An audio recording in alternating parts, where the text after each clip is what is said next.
बच्चों, edit exam point official में मैं रवि कंसना आप सबका बहुत बहुत स्वागत करता हूं। और आज हम आपके लेकर आ गए हैं हिंदी व्याकरण, संपूर्ण हिंदी व्याकरण का अनदर पार्ट, जिसमें हम समास, रचना और प्रकार के बारे में डिस्कस करेंगे। लेकिन उससे पहले अगर आपने इस चैनल को अब तक सब्सक्राइब नहीं किया है तो जल्दी से सब्सक्राइब कर लें और बेल आइकन पर क्लिक करना ना भूलें, ताकि आने वाले वीडियोस के सारे नोटिफिकेशन आपको तुरंत मिल जाए। तो चलिए बिना देरी के वीडियो शुरू करते हैं। सबसे पहले है समास। समास क्या है? समास किसे कहते हैं? जब दो या दो से अधिक शब्द मिलकर एक नए शब्द की रचना करते हैं उसे समास कहते हैं। यानी कम से कम शब्दों में अधिक से अधिक अर्थ प्रकट किया जा सके, वही समास होता है। मतलब कम शब्दों में ज्यादा अर्थ को प्रकट किया जा सके, उसे हम क्या कहते हैं? समास कहते हैं। ठीक है, समास के उदाहरण हम देखते हैं। समास के उदाहरण में आते हैं जैसे कमल के समान चरण, चरण कमल। कमल के समान चरण, चरण कमल। राजा का पुत्र, राजपुत्र।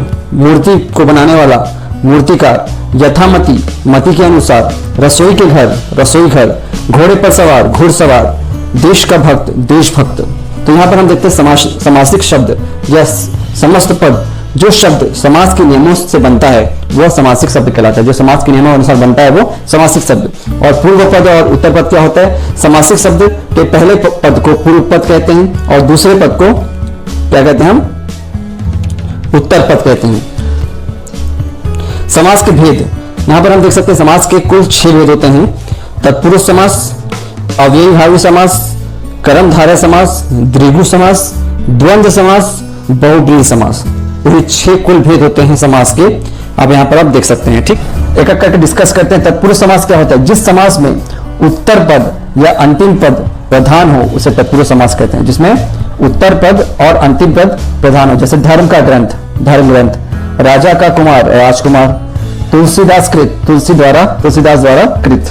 तो इस प्रकार से जो समास होते हैं वो तत्पुरुष समास होते हैं। ठीक है, मतलब क्या हो गया? जिस समास में उत्तर पद या अंतिम पद प्रधान हो। जहां पर आप देख सकते हैं उत्तर पद प्रधान है और अंतिम पद प्रधान है। तत्पुरुष समास के प्रकार, इसके प्रकार आप देखेंगे तो यहां पर आप देखते हैं कर्म तत्पुरुष। कर्ता ने कर्म को करण से, संप्रदान के लिए अपादान से, संबंध की अधिकरण में पर। तो आप देख सकते हैं इस प्रकार से तत्पुरुष समास के प्रकार हैं। कर्म तत्पुरुष का उदाहरण दिया हुआ है। ग्रंथकार, ग्रंथ को लिखने वाला। करण तत्पुरुष वाल्मीकि रचित, वाल्मीकि द्वारा रचित। संप्रदान तत्पुरुष सत्याग्रह, सत्य के लिए आग्रह। अपादान तत्पुरुष पथ भ्रष्ट, पथ से भ्रष्ट। संबंध तत्पुरुष राजसभा, राजा की सभा। अधिकरण तत्पुरुष जल समाधि, जल में समाधि। तो इस प्रकार के ये समास जो है तत्पुरुष समास कहलाते हैं, जिसमें उत्तर पद जो होता है वो क्या होता है? उत्तर पद जो यहाँ पर या अंतिम पद जो है प्रधान होता है। तत्पुरुष समास के उदाहरण हम देखते हैं। रथ चालक, रथ को चलाने वाला। रथ चालक कौन है? रथ को चलाने वाला। तो यहां पर आप देख सकते हैं धीरे धीरे। जेब कतरा, जेब को कतरने वाला। मनमाना, मन से माना हुआ। शराहत, शार से आहत। दोषार्पण, देश के लिए अर्पण। गौशाला, गौ के लिए शाला। सत्याग्रह, सत्य के लिए आग्रह। तो यहां पर हम देख सकते हैं को, के, की, सा से, ये सब जो लिखा हुआ है ये सब जो है कारक के अलग अलग प्रकार होते हैं। तो ये तत्पुरुष समास के भी उसमें लिए जाते हैं। ठीक है, नेक्स्ट समास है हमारा अव्ययीभावी समास। अव्ययीभावी समास क्या है? वह समास जिसका पहला पद अव्ययी हो और उसके संयोग से समस्त पद में भी अव्यय बन जाए। जैसे पहला पद अव्यय हो और समस्त पद जो है अव्यय बन जाए, उसे अव्ययीभावी समास कहते हैं। अव्ययीभावी समास में पूर्व पद प्रधान होता है। इसमें पूर्व पद प्रधान होता है। अव्ययीभावी समास के पहले पद में अनु, आ, प्रति, यथा, भर, और, हर आदि आते हैं। जैसे आजन्म, जन्म से लेकर के। यथामति, मति अनुसार। प्रतिदिन, दिन दिन। यथाशक्ति, शक्ति अनुसार। यथारुचि, रुचि अनुसार। प्रतिवर्ष, प्रत्येक वर्ष। प्रति सप्ताह, प्रत्येक सप्ताह। तो यहाँ अगला समास है कर्मधारय समास। वह समास जिसका पहला पद विशेषण, दूसरा पद विशेष्य होता है, अथवा एक पद उपमान एवं दूसरा पद उपमेय होता है, उसे कर्मधारय समास कहते हैं। कर्मधारय समास का विग्रह करने पर दोनों पदों के बीच में है, जो या के समान आते हैं। दोनों पदों के बीच क्या आता है जो या फिर के समान। महादेव, महादेव महान है जो देव। यहां पर आप देख रहे हैं है और जो आ रहा है। दुरात्मा, बुरी है जो आत्मा। तो यहां पर इसकी पहचान ये है कि है जो आएगा या फिर के समान आ जाएगा। ठीक है, कर कमल, कमल के समान, यहां पर के समान आ गया। नरसिंह, सिंह रूपी नर, ठीक है। चंद्रमुख, चंद्र के समान मुख, तो के समान यहां पर आ गया। देहलता, देह रूपी लता। नव युवक, नव है जो युवक है जो आ गया यहां पर। कमल नयन, कमल के समान नयन, तो यहां पर भी के आ गया, के समान। नीलकमल, नीला है जो कमल है जो आ गया यहां पर। तो यहां पर हम देख सकते हैं है जो जहां पर आ रहा है या के समान जो आ रहा है वो कर्मधारय समास में आ जाएगा ज्यादातर इसमें, ठीक है। आगे बढ़ते हैं। द्विगु समास, द्विगु समास क्या है? यह समास जिसका पूर्व पद संख्यावाचक विशेषण होता है तथा समस्त पद समाहार या समूह का बोध कराए उसे द्विगु समास कहते हैं। मतलब इसमें क्या है, संख्या आपको पहचान है, आपको यहाँ से पढ़ के पता चल जाएगा कि ये संख्या की यहाँ बात हो रही है। जैसे एग्जाम्पल हम लेते हैं दोपहर, दो पहरों का समास, मतलब यहाँ पर संख्या कितनी बोली जा रही है? दो का, ठीक है, दोपहर। शताब्दी, शताब्दी मतलब 100 सालों में, शताब्दी मतलब हो गया 100 साल, मतलब 100 के बारे में यहाँ बोला जा रहा है। पंचतंत्र यानी पांच तंत्रों का समाहार। सप्ताह, 7 दिन, सप्ताह मतलब हो गया 7 दिनों का समूह। त्रिवेणी यानी तीन वाणियों का समाहार। तिमाही, 3 महीनों का समाहार। चौमासा, 4 मासों का समाहार। तो इस प्रकार से हम यहाँ पर नंबर्स की पहचान से हम लोग पता चल जाता है हमें कि ये द्विगु समास है, ठीक है। अगला समास है द्वंद्व समास। द्वंद्व समास क्या है? जिस समास पद में दोनों पद प्रधान हो और दोनों पदों को मिलाते समय और अथवा एवं का उपयोग किया जाए। जहां पर बीच में दो शब्द के बीच में और आ जाएगा या फिर एवं आ जाएगा, वो सारे शब्द के समास क्या कहलाएंगे? द्वंद्व समास, ठीक है। यहां पर हम देख सकते हैं एग्जाम्पल, अन्न जल, अन्न और जल, ठीक है। अपना पराया, अपना और पराया। राजा और रंक, राजा और रंक। देश विदेश, देश और विदेश। रुपया पैसा, रुपया और पैसा। मारपीट, मार और पीट। माता पिता, माता और पिता। दूध दही, दूध और दही। तो ये सारे समास के हमारे द्वंद्व समास हैं, ठीक है। नेक्स्ट आखिरी समास है वो है बहुब्रीहि समास, बहुत इंपॉर्टेंट है। जिस समास में समस्त पदों में से कोई भी पद प्रधान नहीं होता, जिसमें कोई भी पद प्रधान नहीं होता और दोनों पद मिलाकर किसी तीसरे पद की ओर संकेत करते हैं, तो वो क्या कहलाता है? हमारा बहुब्रीहि समास। मतलब इसमें कोई भी पद प्रधान नहीं होता और इसमें दो पद मिलकर एक नए पद का निर्माण करते हैं, एक नए पद की ओर संकेत करते हैं, वो क्या कहलाता है? बहुब्रीहि समास। एग्जाम्पल पे देखते हैं, गजानन, गज से आनंद वाला, गज से आनंद वाला। त्रिलोचन, 3 आंखों वाला। त्रिलोचन किसको बोलते हैं? श्रीधि को, 3 नेत्र होते हैं ना उनके। दशानन, 10 सिर वाला। रावण। चतुर्भुज, तो ये तीसरा वर्ड जो आ रहा है रावण। दशानन किसको बोला जाता है? रावण को बोला जाता है, 10 सिर वाला। चतुर्भुज, 4 भुजाओं वाला। तो 4 भुजाओं वाले देव कौन है? गणेश जी, विष्णु जी, बहुत सारे हैं। मुरलीधर, मुरली धारण करने वाला। मुरलीधर कौन है? भगवान कृष्ण। तो इस प्रकार से बहुब्रीहि समास हम डिफाइन कर सकते हैं, जिसमें तीसरा पद की ओर वो इशारा करता है कि वो तीसरा पद कौन सा हो सकता है, ठीक है। उदाहरण पे हम यहाँ पर देख सकते हैं तत्पुरुष समास में मूर्ति को बनाने वाला मूर्तिकार, राजा को धोखा देने वाला राजद्रोही, काल को जीतने वाला काल जयी, ठीक है। अविभाज्य समास में आजन्म, जन्म से लेकर के यथाशक्ति, शक्ति अनुसार, घर घर प्रत्येक घर। कर्मधारय समास में चरण कमल, कमल के समान चरण। महाराज, महान है जो राजा। चंद्रमुख, चंद्र के समान मुख, ठीक। द्विगु समास, द्विगु समास में देख सकते हैं दोपहर, दोपहर का समाहार। शताब्दी, 100 सालों का समूह। त्रिकोण, 3 कोणों का समूह। दोनों समास में देखते हैं अन्न जल, अन्न और जल। पाप और पुण्य, देश और विदेश, ठीक है। बहुब्रीहि समास में चतुर्भुज, 4 भुजाएं हैं जिसकी भगवान विष्णु, ठीक है। त्रिलोचन, 3 है आंखों वाला भगवान शिव। निशाचर, निशा अर्थात रात में विचरने वाला राक्षस। तो ये सारे क्या हमारे बहुब्रीहि समास है। अब बात करते हैं वाक्य रचना एवं प्रकार की। वाक्य क्या है? शब्दों को व्यवस्थित रूप से जिससे मनुष्य अपने विचारों का आदान प्रदान करता है उसे हम वाक्य कहते हैं। वाक्य क्या हो सकता है? जो मनुष्य अपने विचारों को व्यक्त करने के लिए शब्दों के समूह को उपयोग करता है उसे हम क्या कहते हैं? वाक्य कहते हैं। एक सामान्य वाक्य में कर्ता, कर्म और क्रिया होते हैं। क्या क्या होते हैं? कर्ता, कर्म और क्रिया होते हैं। शब्दों के ऐसे समूह को जिनका पूरा अर्थ नहीं निकलता उसे हम क्या बोलते हैं? वाक्यांश बोलते हैं। जिनका पूरा अर्थ नहीं निकलता उसे हम क्या बोलेंगे? वाक्यांश। वाक्यांश का हम क्या करते हैं? उसका व्याख्या करते हैं, उसका पूरा एक्सप्लेनेशन करते हैं। सत्य विजय होती, सत्य विजय होती, ये अपूर्ण है, ये वाक्य जो है अपूर्ण है। सत्य की विजय होती, यहां पर अगर ऐसा होता है सत्य की विजय होती है तब ये वाक्य जो है पूर्ण कहलाता, लेकिन ये वाक्यांश कहलाएगा क्योंकि यह अर्थ इसका पूर्ण नहीं है। अर्थ के आधार पर वाक्य के 8 प्रकार होते हैं। विधिवाचक, जिस वाक्य में किसी कार्य का करना या होना सामान्य रूप से प्रकट हो उसे विधिवाचक वाक्य कहते हैं। जैसे श्याम हॉकी खेल रहा है, श्याम हॉकी खेल रहा है, यहां पर क्या है? विधि के अनुसार चला, मतलब हॉकी जो है एक पैटर्न के अनुसार चल रहा है। ठीक है, मतलब एक कार्य जो है एक सामान्य रूप से चल रहा है, सब लोग खेल रहे हैं साथ में, कुछ समय लग रहा है वहां पर, उस ड्यूरेशन में खेल रहा है, तो दूसरा उस समय वो दूसरा काम नहीं कर रहा है, वो केवल खेल रहा है, तो ये विधिवाचक है, विधि अनुसार को खेलना पड़ता है, उसके रूल्स होते हैं गेम्स के। ठीक है, वह एक अच्छी लड़की है, ये भी एक विधिवाचक है।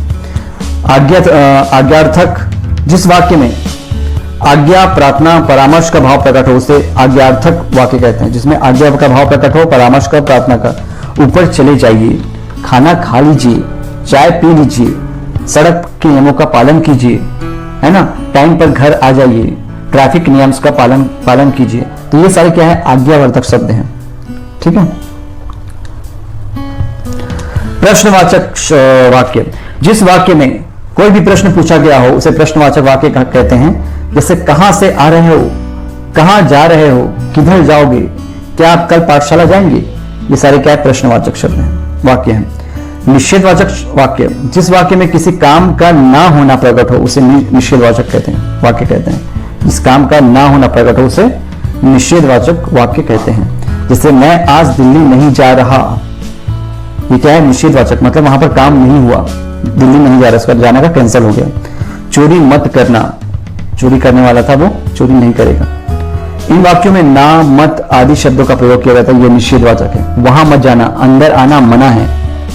ठीक है, वहां मत जाना, ये मत करना, वो मत करना, ये सारे क्या है, हमारा निषेधवाचक है, मतलब रोक दिया जाता है। विस्मय आदि बोधक वाक्य, जिस वाक्य में हर्ष, शोक, दुख, आश्चर्य का भाव प्रकट हो उसे विस्मय आदि बोधक वाक्य कहा जाता है। जैसे वह प्रसन्नता की बात है, मुझे ये जानकर बहुत ही खुशी हुई, मुझे ये जानकर बहुत ही खुशी हुई, आपको बधाइयां, आपका दिन शुभ रहे, आपकी यात्रा मंगलमय हो। इससे क्या है, एक हम भाव प्रकट कर रहे हैं अपना, है ना, चाहे हम आश्चर्य का भाव प्रकट कर रहे हो, हर्ष का भाव प्रकट कर रहे हो, उनके लिए विश कर रहे हो। ठीक है। संदेहवाचक, संदेहवाचक क्या है, जिस वाक्य में कार्य के होने के विषय में संदेह व्यक्त किया जाए उसे हम संदेहवाचक वाक्य कहते हैं। जैसे कदाचित तुम भूल रहे हो कि तुम यहाँ पर किसके सामने बात कर रहे हो, किसके सामने खड़े हो, तो यहाँ पर ये जो वर्ड है कदाचित, संभवत वह वहां पहुंच गया होगा, संभवत वो वहां पहुंच गया होगा, संभवत वह दिल्ली में होगा, वो संभवत वह अमेरिका में होगा। तो इस प्रकार के जो संदेह और संभावना प्रकट की जाती है उसे हम बोलते हैं संदेहवाचक वाक्य। इच्छावाचक वाक्य, जिस वाक्य में इच्छा या शुभकामना का भाव प्रकट हो उसे इच्छावाचक वाक्य कहते हैं। जैसे काश तुम आज यहाँ पहुंच सकते, काश तुम आज यहाँ होते मेरे पास, काश तुम ये कर सकते, काश तुम्हारे पास इतना समय होता। युग युग जियो, जुग जुग जियो मेरे लाल, जुग जुग नहीं, युग युग जियो मेरे लाल, मतलब सालों सालों जियो, सालों साल जियो, युग युग जियो मेरे लाल, सालों साल जियो, तो ऐसा आशीर्वाद देते हैं ना बड़े, तो इस प्रकार से ये इच्छा है, उनकी इच्छा जब होती है तब वो आशीर्वाद देते हैं ऐसा। फिर है संकेतवाचक वाक्य, जिस वाक्य में कार्य के होना किसी दूसरे बात पर निर्भर होता है उसे संकेतवाचक वाक्य कहते हैं। जैसे घंटी बजते ही छुट्टी हो जाएगी, ये संकेत है, जैसे ही घंटी बजेगी छुट्टी हो जाएगी। ठीक है। एग्जाम शुरू होते ही पेपर लिखना शुरू हो जाएगा। ठीक है। गर्मियों की छुट्टी खत्म होते ही स्कूल शुरू हो जाएगी। तो ये सब क्या है, संकेतवाचक है। ठीक है। रचना के अनुसार वाक्य के कितने भेद हैं? रचना के अनुसार वाक्य के 3 भेद हैं, सरल वाक्य, संयुक्त वाक्य और मिश्रित वाक्य। तो चलिए देखते हैं करके इन तीनों को। सरल वाक्य क्या है? सरल वाक्य जिस वाक्य में एक क्रिया होती है उसे सरल वाक्य कहते हैं, जिसमें केवल एक क्रिया होती है। सरल वाक्य में एक क्रिया का होना आवश्यक है, मतलब एक मिनिमम एक क्रिया होनी चाहिए। जैसे मोहन हंसता है, मोहन है बोल देंगे तो नहीं जमेगा। यहाँ पर मोहन क्या करता है, हंसता है, तो हंसता है क्रिया है ना। तो यहाँ पर कि एक क्रिया है भले, लेकिन ये सरल वाक्य कहलाएगा। राजेश बीमार है, वह खाता है, वह पीता है। ठीक है। माता जी ने शीला को एक साड़ी दी, ये सब क्या है, सरल वाक्य है। संयुक्त वाक्य क्या है? जिस वाक्य में 2 या 2 से अधिक मुख्य तथा स्वतंत्र उपवाक्य होते हैं उसे संयुक्त वाक्य कहते हैं। जहां पर 2 या 2 से अधिक स्वतंत्र उपवाक्य हो उसे संयुक्त वाक्य कहते हैं। जैसे राम बाजार गया और संतरे लाया, राम बाजार गया, राम पहले बाजार गया और संतरे लाया, तो यहाँ पर 2 चीज एक साथ मिलकर बन रही है, मतलब 2 चीज कंबाइन करके बन रही है, दोनों चीज को जोड़कर बनाया जा रहा है। तो 2 वाक्य जब जोड़ के बनते हैं, एक वाक्य बनाते हैं, उसे हम बोलते हैं संयुक्त वाक्य। सच बोलो परंतु कटु सत्य ना बोलो। हम सब दिल्ली घूमने गए और वहां 4 दिन रहे। हम सब दिल्ली घूमने गए एक अलग वाक्य, वहां 4 दिन रहे अलग वाक्य, दोनों मिला के क्या बन गए, हमारे संयुक्त वाक्य बन गए। ठीक है। मैं वहां गया और कुछ फल उठाकर ले आया। मैंने एग्जाम दिया और मैं पास हो गया। तो इस प्रकार के जो वाक्य हैं संयुक्त वाक्य में आ जाते हैं। फिर है मिश्रित वाक्य।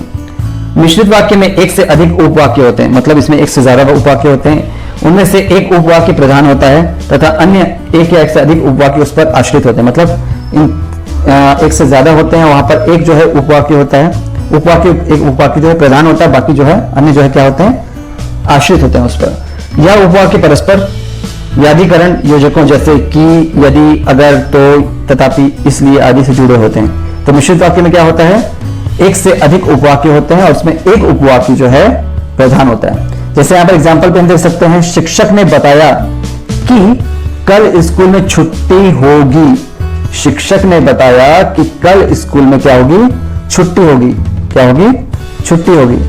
तो यहां पर शिक्षक ने बताया कि, जहां पर यहां पर किया गया कि कल स्कूल में छुट्टी होगी, तो यहां पर जो की शब्द है ये मिश्रित वाक्य को दर्शाता है। जो व्यक्ति कमरे में बैठा है वह मेरा भाई है। जो व्यक्ति कमरे में बैठा है वह मेरा भाई है। तो यहां पर जो आ गया ना, ये हमारा मिश्रित वाक्य को दर्शाता है। जो व्यक्ति कमरे में बैठा है वह मेरा भाई है। जब तू छोटा था तब साइकिल खूब चलाता था।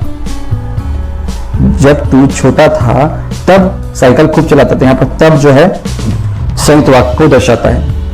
यदि इस बार वर्षा ना हुई तो सारी फसल नष्ट हो जाएगी। तो यहाँ पर तो जो है संयुक्त वाक्य को दर्शाता है, मिश्रित वाक्य दर्शाता है। तो यहाँ पर हम देख सकते हैं मिश्रित वाक्य को कौन कौन सा दर्शाता है कि यदि, अगर, तो, यथा, तथापि, इसलिए, सब, मैं, है ना। तो ये सारे क्या है, मिश्रित वाक्य को दर्शाते हैं। रचना के आधार पर सरल वाक्य का परिवर्तन। सरल वाक्य में हम देख सकते हैं परिवर्तन, उसने घर आकर भोजन किया। रचना के आधार पर सरल वाक्य का परिवर्तन, उसने घर आकर भोजन किया। ठीक है, ये सरल वाक्य हो गया। संयुक्त वाक्य में कैसे चेंज होगा, वह घर आया और उसने भोजन किया। वह घर आया और उसने भोजन किया।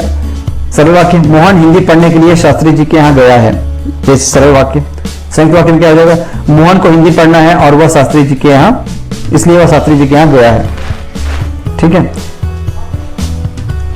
फिर है मजदूर को अपनी मेहनत का लाभ नहीं मिलता। सरल वाक्य। संयुक्त में क्या बन जाएगा, मजदूर मेहनत करता है लेकिन उसे लाभ नहीं मिलता। लेकिन जो यहां पर आ गया वो संयुक्त वाक्य में आ गया। सरल वाक्य, वह बाजार जाकर संतरे ले आया। वह बाजार गया और संतरे ले आया। ठीक है।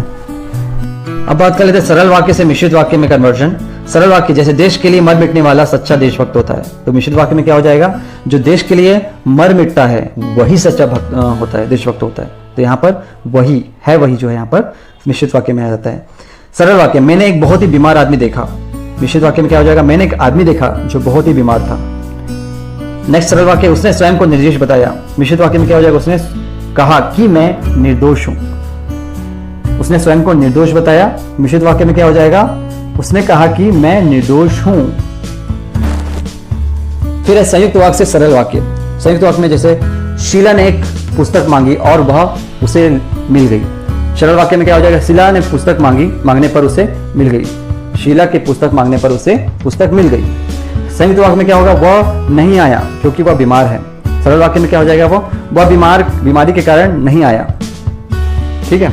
अब संयुक्त वाक्य से मिश्रित वाक्य में कन्वर्जन देखते हैं। संयुक्त वाक्य, सभी समाप्त हुई, सभा समाप्त हुई, सभा समाप्त हुई और सब लोग चले गए। मिश्रित वाक्य में क्या हो जाएगा, जब सभा समाप्त हुई तो सब लोग चले गए।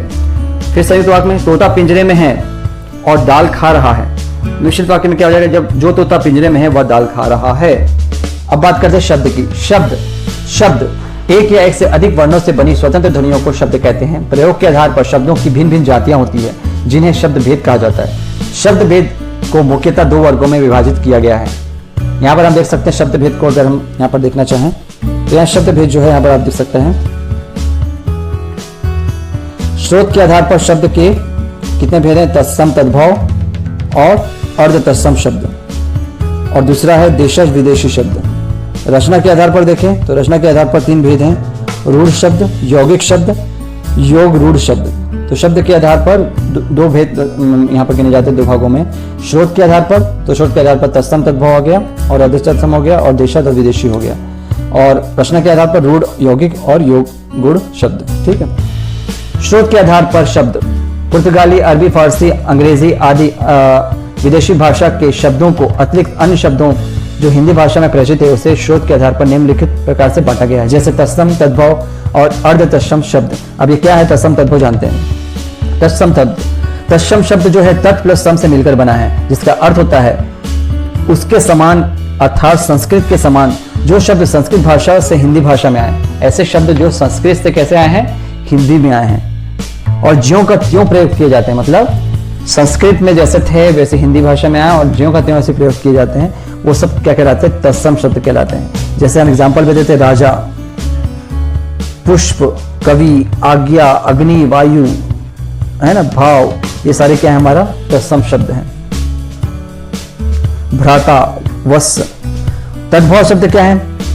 तद्भव शब्द तत् प्लस भव से मिलकर बना हुआ, जिसका अर्थ है उससे उत्पन्न या विकसित, किसी चीज से उत्पन्न हुआ ऐसा शब्द, विकसित हुआ, उसे हम क्या कहलाते हैं, तद्भव शब्द। अर्थात जो शब्द जो संस्कृत से उत्पन्न या विकसित हुए हैं, तद्भव शब्द कहलाते हैं, जो संस्कृत से उत्पन्न हुए हैं या उससे विकसित हुए हैं। जैसे मोर, चार, बच्चा, फूल इत्यादि, ये सब क्या है आपका तद्भव शब्द, जो संस्कृत से ही उत्पन्न हुए हैं, वो हिंदी में कन्वर्शन नहीं हुआ है, वो जैसा कहते हैं वैसे ही। अर्ध तत्सम शब्द क्या है? एक ऐसे शब्द जो प्राकृत भाषा बोलने वाले उच्चारण से बिगड़ते बिगड़ते कुछ ही रूप हो गए हैं, मतलब उसको बोलते बोलते उसका उच्चारण बिगड़ते बिगड़ते उसका नया रूप बन गया है। जैसे बच, आज्ञा, मुंह, बंस इत्यादि। इन तीनों प्रकार के शब्दों में तत्सम, तद्भव और अर्ध तत्सम के कुछ उदाहरण निम्नलिखित प्रकार से दिए गए हैं। यहां पर आप देख सकते हैं तीनों के एग्जाम्पल दिए हुए। तत्सम शब्द में आज्ञा, अर्ध तत्सम में क्या हो गया, अज्ञा, तद्भव में क्या हो गया, आन। समझ रहे हो? वस तत्सम शब्द में, अर्ध तत्सम में क्या हो जाएगा, बच, और तद्भव में बच्चा।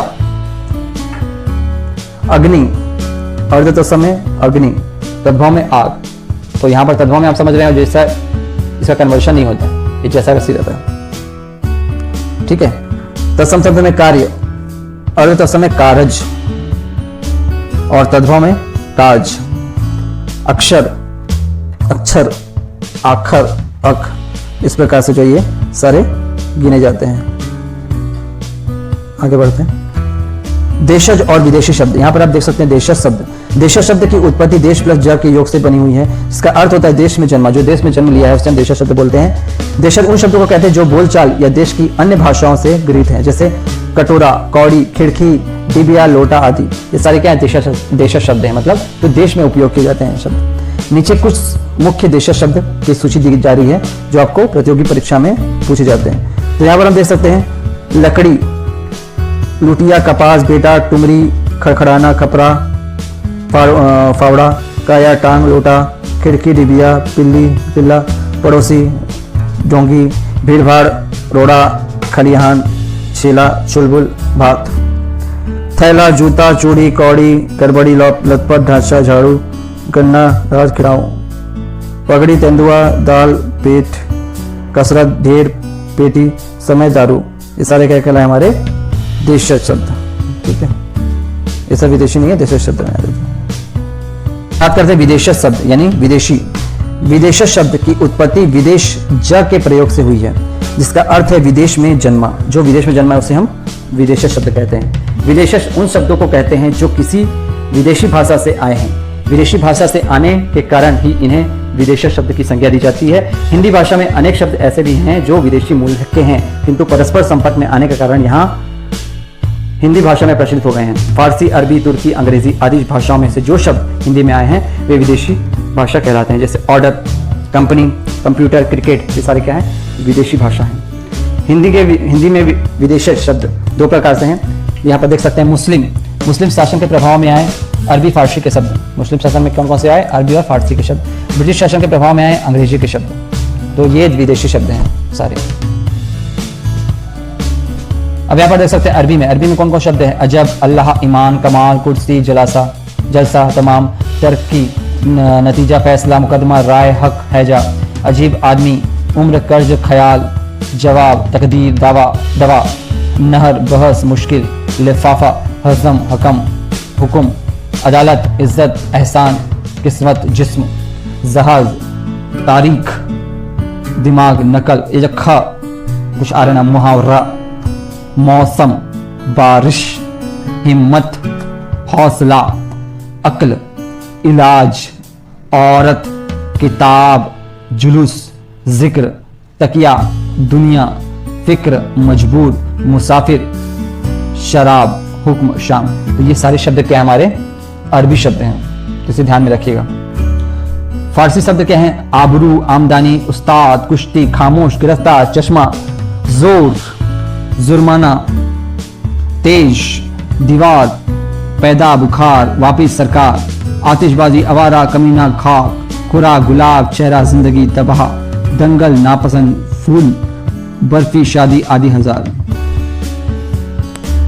आफत, आवाज, कारीगर, खुद, गरम, चादर, जलेबी, जागीर, तमाशा, दफ्तर, नापाक, पेश, लगाम, सितार, फरेब, आराम, उम्मीद, किशमिश, खुदा, गवाह, चालक, जहर, जादू, तनख्वाह, दिल, पजामा, बारिश, लेकिन, सरदार, फरिश्ता।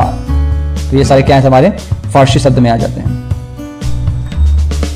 बात करते हैं अंग्रेजी में। अंग्रेजी कौन कौन से शब्द हैं? Appeal, police, vote, pen, school, compounder, plague, cancer, bushirt, blouse, lamp, toffee, jam, car, parcel, clerk, coat, tax, pension, pin, college, nurse, malaria, collar, sweater, cup, gas, biscuit, jelly, scooter, post card, guard, magistrate, collector, copy, paper, rocket, operation, collar, pant, boot, plate, माचिस, toast, train, cycle, money order, cinema, जज, deputy, pencil, library, doctor, ward, hernia, hat, jumper, jug, cake, chocolate, bus, ticket, office, station. तो ये सारे क्या है, अंग्रेजी के शब्द हैं। तो ये भी सारे विदेशी शब्द कहलाते हैं जो अंग्रेजों के समान अंग्रेजों के टाइम आए थे। नेक्स्ट है टर्की यानी तुर्की।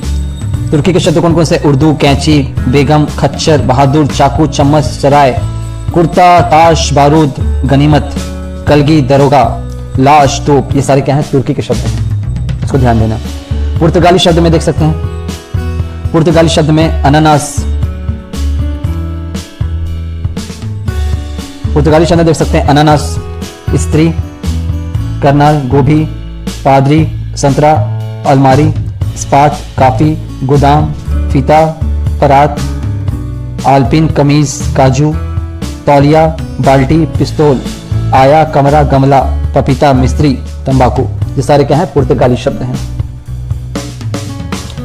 रचना के आधार पर शब्द के 3 प्रकार होते हैं। कितने प्रकार होते हैं रचना के आधार पर? 3 प्रकार होते हैं। पहला है रूढ़ शब्द। रूढ़ शब्द वे होते हैं जिनका कोई भी खंड सार्थक नहीं होता, जो परंपरा से किसी विशिष्ट अर्थ में चले आ रहे हैं, जैसे नाक, जल, आग आदि। नाक में ना और क के खंडों का कोई अर्थ नहीं है। अगर इनको अलग अलग कर दिया जाए, ना और का को, इसका कोई अर्थ नहीं है। जल में ज और ल को अलग अलग कर दिया जाए, कोई अर्थ नहीं। तो ये सारे शब्द क्या हैं? रूढ़ शब्द हैं। ठीक है, अगर इसको अलग कर दिया जाए तो इसके कोई भी विशिष्ट रूप नहीं मिलेगा, कोई अर्थ नहीं मिलेगा। इसी प्रकार जल शब्द में ज और ल खंडों को कोई भी पृथक अर्थ नहीं होता, तो ऐसे शब्द क्या कहलाते हैं? रूढ़ शब्द कहलाते हैं। तो आपको ये पता चल गया होगा कि रूढ़ शब्द कौन से होते हैं जिनका सेपरेशन में कोई भी अर्थ नहीं निकलता। यौगिक शब्द क्या है? वे शब्द जो 2 या 2 से अधिक सार्थक शब्द खंडों के योग से निर्मित होते हैं, यौगिक शब्द कहलाते हैं। जैसे पाठशाला, पाठ और शाला अगर अलग अलग कर भी दिए तो पाठ एक उसका अलग अर्थ निकलता है और शाला का अर्थ अलग निकलता है। यानी पाठ मतलब हो गया कोई लेसन, कोई पाठ, कोई पाठ्यक्रम जो भी है, और शाला मतलब हो गया जहां पर आप पढ़ने जाते हो, पाठ। ठीक है। विज्ञान, वी प्लस ज्ञान। ठीक है। राजपुत्र, राजा का पुत्र। तो यहाँ पर 2 डिफरेंट अर्थ जो जिनके अर्थ निकलते हैं और जो खंड मिलकर एक योग करके एक नया शब्द निर्माण करते हैं, वो यौगिक शब्द कहलाते हैं। योग रूढ़। तीसरा है योग रूढ़। वे शब्द जो यौगिक तो होते हैं परंतु जिनका अर्थ रूढ़ यानी विशेष अर्थ हो जाता है, योग रूढ़ शब्द कहलाते हैं। ये सामान्य अर्थ को प्रकट न कर किसी विशेष अर्थ का प्रकटीकरण करते हैं। मतलब ये सामान्य तौर पर अर्थ नहीं निकालते, प्रकट नहीं करते, ये विशेष अर्थ इसका प्रकटीकरण करते हैं। जैसे लंबोदर, जलज, चारपाई, चौपाइयां। लंबोदर शब्द का अर्थ है लंबे उदर वाला, यानी लंबे पेट वाला, बड़ा पेट वाला। इस प्रकार लंबे उदर वाला जितने भी जीव हैं वो लंबोदर कहलाते हैं। लेकिन लंबोदर शब्द का प्रयोग केवल गणेश जी के लिए किया जाता है। इसी प्रकार जलज, जलज का सामान्य अर्थ है जल में जन्मा, किंतु यह विशेष अर्थ में केवल कमल के लिए प्रयुक्त होता है। मतलब विशेष तौर पर किसके लिए यूज किया जाता है? जलज का कमल के लिए यूज किया जाता है। उसी तरह लंबोदर किसके लिए यूज किया जाता है? गणेश भगवान के लिए यूज किया जाता है। मतलब एक विशेष उसका अर्थ प्रकट किया जाता है, तो ये कहलाते हैं योग रूढ़। ठीक है, यहाँ पर हम देख सकते हैं कुछ एग्जाम्पल रूढ़ के। लाल, कमल, जग, दीमक, धन, सरल, कलम, रात, मत, चिटी, दिन, ये सारे क्या है? रूढ़। इसको अलग अलग कर दिया जाए तो इसका कोई अर्थ नहीं होगा। यौगिक में क्या जाए? गंगा जल, राजनेता, बुद्धिमान, रेलगाड़ी, रसोई घर, राजकुमार, गणनायक, गौशाला, सामाजिक, विद्यालय और दुर्जन, ये सारे क्या हैं? यौगिक। ये सारे क्या हैं? यौगिक शब्द हैं। मतलब इसमें दो अलग अलग अर्थ इसके निकलते हैं। तीसरा है योग रूढ़। योग रूढ़ क्या है? लंबोदर, गिरधारी, घनश्याम, चंद्रशेखर, दशरथ, मृत्युंजय, दशानन, महावीर, पंकज, नीलकंठ, त्रिलोचन, चतुर्भुज। तो यहाँ पर इसके डिफरेंट अर्थ प्रकट करते हैं, विशेष अर्थ इनको यहाँ पर मिलता है, नॉर्मल अर्थ नहीं मिलता। तो लंबोदर गणेश भगवान के लिए यूज किया जाता है, केवल गणेश जी के लिए यूज किया जाता है। गिरधारी कृष्ण भगवान के लिए यूज किया जाता है। घनश्याम कृष्ण भगवान के लिए। चंद्रशेखर जो चंद्रमा के लिए यूज किया जाता है। दशरथ रावण के लिए। मृत्युंजय शंकर भगवान के लिए। दशानन रावण के लिए। महावीर जो है जैन के गुरु के लिए यूज किया जाता है। पंकज फूलों के लिए यूज किया जाता है। नीलकंठ शंकर भगवान के लिए। त्रिलोचन शंकर भगवान के लिए। चतुर्भुज विष्णु भगवान के लिए। तो इस प्रकार से हम ये सारे शब्द को देख सकते हैं। ठीक है, तो बच्चों ये था ये आज का सेशन। उम्मीद है ये सेशन आपको हिंदी व्याकरण का बहुत ही अच्छा लगा होगा, बहुत ही सीखने को मिला होगा। तो मिलते हैं नेक्स्ट वीडियो में नेक्स्ट सेशन के साथ। तब तक अपना ध्यान रखिए और देखते रहिए allied exam point official. Thank you so much, all the best.